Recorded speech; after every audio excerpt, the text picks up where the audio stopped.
So now in this video we're going to look at another really simple circuit for the op amp. We wired it as an inverting comparator. So we have a higher input. We set the reference voltage to 2.5 volts with two 10K resistors right there. Half of the supply voltage though, out of 2.5 is now at the non-inverting input. At the inverting input we have our signal. So high input means low output, and then we drop below the voltage we set, which is 2.5 volts, less than halfway there, down towards ground, and so that's lower than our signal. We have a high output. We come over here again, so we're using the LM358 again.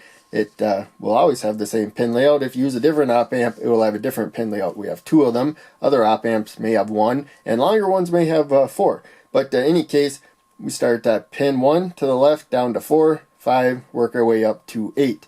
I put the pins there. So the inverting input and non-inverting input line up with the integrated circuit there. Sometimes on schematics they will swap them. Always pay close attention. But in any case, as I said before, we set 2.5 volts to the non-inverting input with the 5 volts there.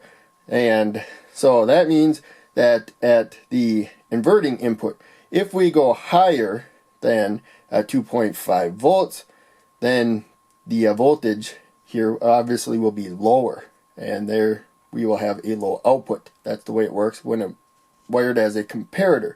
But our reference voltage is to the non-inverting input, so our signal will be the opposite.